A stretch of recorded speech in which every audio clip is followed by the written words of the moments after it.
Hello, Marvel fans! I can't wait for the new Thor movie to come out. No, I mean, I'm not gonna wait for the new Thor movie to come out. We're gonna make some new Thor content right now. Have you ever wanted to try picking up Thor's hammer to see if you're worthy of his mighty powers, like summoning lightning?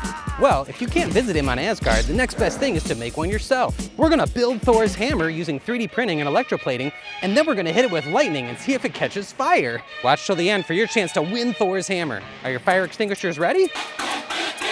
Let's get started. The very fabric of reality is going to be torn apart. Better get my pants. So you want to make a Thor hammer? Of course you do.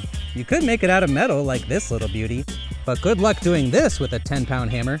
You could make it out of plastic, if you don't mind the lightning burning a bunch of holes in it. You could buy a toy version and cover it in aluminum tape, but I wouldn't make a YouTube video about that.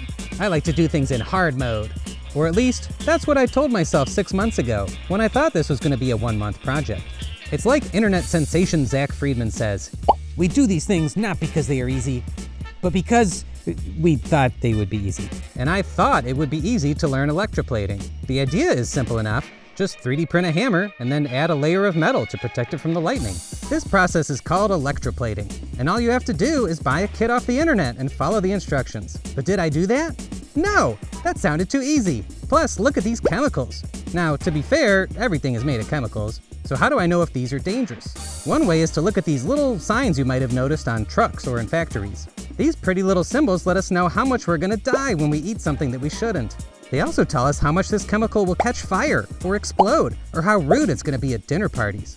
Look, here's our little friend, boric acid. If you eat him, you're only gonna die a little, on the inside, and I can live with that. But here's big bad nickel chloride, described as an extreme danger by those who know him well. This project is dangerous enough, what with the lightning bolts and all. Can I avoid nickel chloride and still get good results? I challenged myself to come up with a kitchen chemistry version of electroplating that just uses vinegar as the main ingredient. Other people have done this, but there's like 100 different recipes out there. How do you know which one is the best? Simple. You try them all. First, I made a basic electroplating bath that's just nickel dissolved in vinegar. And then I systematically tried every tip in every tutorial I could find, plus some ideas of my own. I started with the paint. What's that, Ian? What's this paint, you say? Well, you can't plate plastic. Your part needs to be electrically conductive. See this penny? It's made of copper, and that's easy to plate. Look at this nice plating on President Lincoln. Now here's a piece of plastic. Notice the lack of plating. To get this to work, we need to cover the plastic with conductive paint. So this was my first set of experiments. I tried carbon paint, nickel paint, copper paint, and silver paint. This is the fun and flirty phase of a new project. I mean, there I was, painting my first test strips by the evening light. But like many things that start off just for fun, this experiment soon became something more.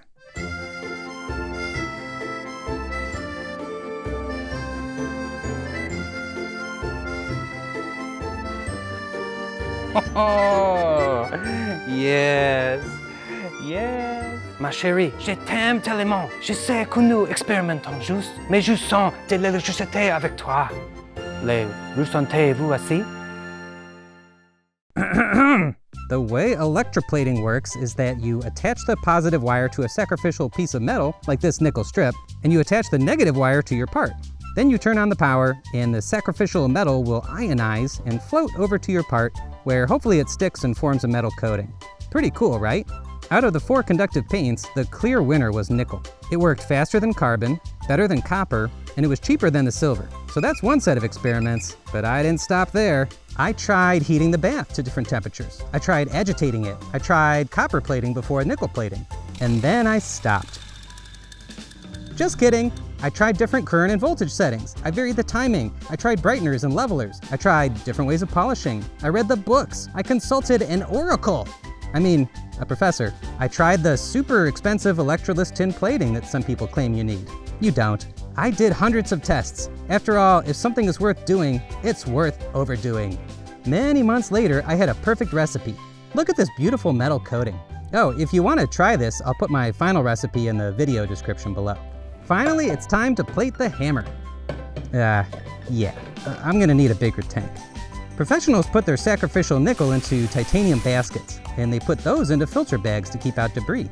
The nickel comes in these cool looking chunks called crowns, and you just pour them into the basket and turn on the power for a while so that the nickel dissolves into the bath and it turns this dark green color. Now to plate some stuff. The first time you use a new metal plating bath, it takes some time to dial in the best current and voltage settings. I wanted an unbiased opinion on my results, so I recruited friend and metalhead Brenden Beecy and asked him to act as my judge on how metal the plating looked. Brenden? This court is now in session! First up on Metal Court docket is this slice of pizza. Not bad. And the verdict is... That's metal! That's a great start. Next up, A donut. this is too soft and the paint's cracking. Not metal! How about this molar?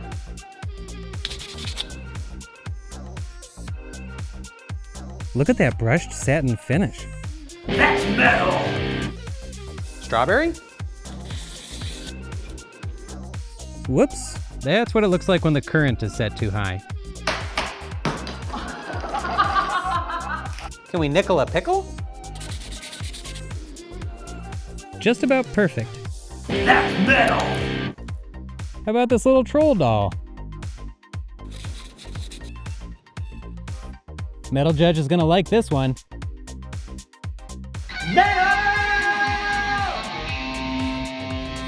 Now that we can get good results, it's time to plate Thor's hammer.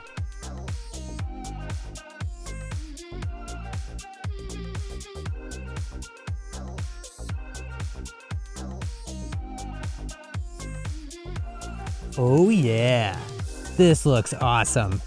Now it's time for the real test. Can the metal plating survive lightning bolts? We're gonna get our lightning from these giant musical Tesla coils built by the Tesla Orchestra. I started this group back in 2009. Our Tesla coils can modulate the electricity in the sparks so that they make music. Just how dangerous are these Tesla coils? Well, you can try to measure the voltage directly, but you're just gonna destroy your multimeter because it's like 500,000 volts. Our group is based in the warehouse of an arts organization called Ingenuity, who puts on a really cool annual arts and technology festival. Their building is enormous, and it can get a little creepy at night, but everyone there is super friendly, so long as you remember one very important thing. Ian! Move your car! Never block the roll gate. So I'll just put on this full-body chainmail suit here to protect me from the lightning, and let's see what this Thor hammer can do.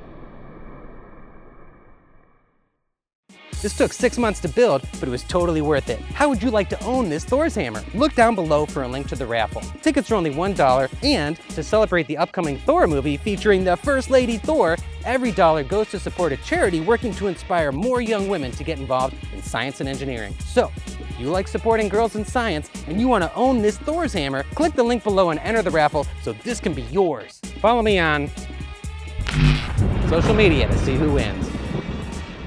A huge thank you to everyone involved with the Tesla Orchestra. I'm super lucky to get to work with such brilliant, hardworking, and creative people in our weekly work sessions, and I want everyone to know how much I appreciate their dedication to making awesome projects, especially during all the super late night 1 a.m. work sessions it took to make this video possible.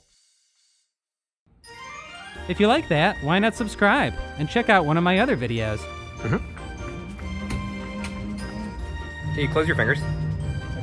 No, just like reduce the space. Yeah, that. Less web hand. I'm on 2x already.